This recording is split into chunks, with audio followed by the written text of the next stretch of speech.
Hey, what's up? Lian again and another malupit na unboxing na naman ang i-share ko sa inyo. This time, ito yung ating power tools na kung tawagin is circular saw. Ayan. Hindi lang ako mahiling magbuting-ting ng sasakyan at mga hobby like games and model kit ng mga gunpla. Hobby ko rin na mag-woodworks. So ito, kumuha tayo ng circular saw from Inco. Hindi ko pa siya natitignan talaga. So ngayon ko pa lang siya i-unbox and I'm really excited na i-unbox ito para makita yung itsura niya and para ma-share din sa inyo kung anong included kapag bumili kayo ng Inco power tool na circular saw. Dito sa bahay namin, ako yung gumawa ng mga dining table namin, cabinet sa kitchen and other tables, pati yung TV rack namin, ako rin yung gumawa. And that time, yung gamit ko kasi is yung Inco na jigsaw. Medyo mahirap yung jigsaw kasi pag kailangan mong mag-cut ng straight, medyo hindi siya ganun ka-pulido. This time, gamit ang circular saw, I think mapaperfect natin yung mga straight cut, tuwid na tuwid dyan. So yeah, let's start the unboxing and see kung ano yung nasa loob nito. Yan, okay, na-adjust ko muna yung camera para sakop natin yung unboxing experience natin. So yeah, simulan na natin yung pag-unbox. You know. Di ko pa rin kasi nakikita yung laman nito kaya excited akong malaman ko ano yung included. So, natin to. Okay.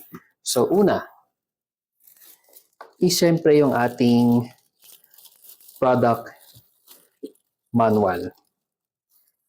Yan siya. Nakalagay pa siya sa ziplock na plastic bag, no? Next naman na kasama niya is ang ating, I think ito yung one piece na parallel guide. Yan. Next naman is yung ating wrench. Yun, may kasama siyang wrench. Ginagamit to para tanggalin yung circular na saw or yung blade niya. Ito yung ating main power tool na circular saw. Ito muna itsura niya. Itatabi muna natin. Medyo mabigat siya.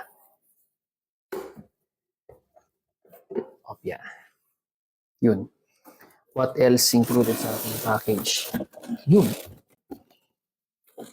Ingat tayo guys. Pero ito na yung ating TCT saw blade. Sukat niya nasa 7 1/4, 2040. Honestly, hindi ako familiar sa mga yan. Pero yeah, ito yung ating included na saw blade. What else included pa dito? Ano ba mga kasama niya?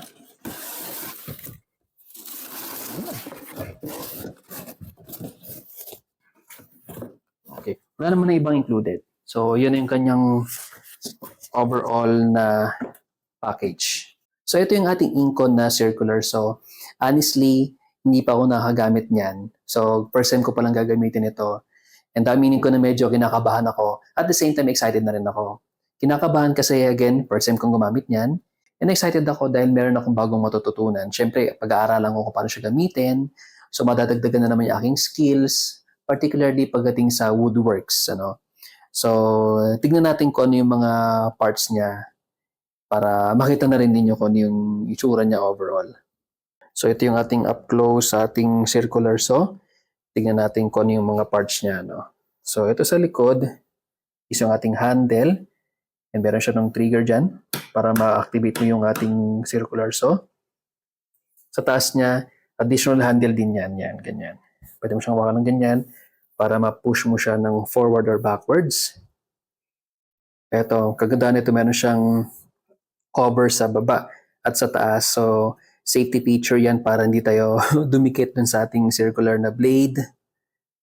Pag check ko sa manual, itong yellow na to, ito yung kanyang lower guard. Yan. So, hindi ko pa masyadong na-explore yan. Tingnan na lang natin pag ginagamit na natin siya. Siyempre, dito nakalagay yung ating circular na blade. Tatanggalin mo lang yung screw na yan para malagay mo siya dyan. Yan, meron siya ditong guide para sa mga table. Pwede mo siyang malagay ng flat. Dito naman sa harapan, kung makikita niyo itong screw na to, ito yung lock screw for meter cuts. So kung gusto mo ng angle na pag-cut, tuwagan mo lang yan, then ma-adjust mo na yung kanyang tilt or yung kanyang angle. Meron siyang again 0 to 45 degrees angle na inclined. So yun ang kanyang feature. Dito naman sa baba is yung screw lock for the parallel stop. Dito nilalagay yung ating parallel guide kanina for straight cuts naman. Dito naman sa kabilang side is yung ating trigger lock. So pag press mo yung trigger, press mo lang tong lock, then yan, naka-press down na yung ating triggers. To unlock, press mo lang siya ng mas madiin, then marirelease na yung ating lock dyan. Yun. Ito yung ating motor. O, lupet, di ba? And syempre, ito yung ating power cord na pwedeng i-connecta sa ating mga power outlet. And go. Go. So, ayun ang go. So, ayun. Yan ang unboxing natin. Go. So, ayan. Yan ang unboxing natin para sa ating Inco circular saw. Again, excited na akong gamitin ito para sa ating mga woodworks. And as usual, kaya ng dati, lalagay ko pa rin sa description below yung link para sa mga interested na bumili ng item na ito. So kapag gagamitin natin siya, let's say mag-woodworks ako, try nating videohan para may share ko rin sa inyo experience and review natin dito sa item na ito. So yun lang naman sa unboxing natin for today. And as always, stay chill!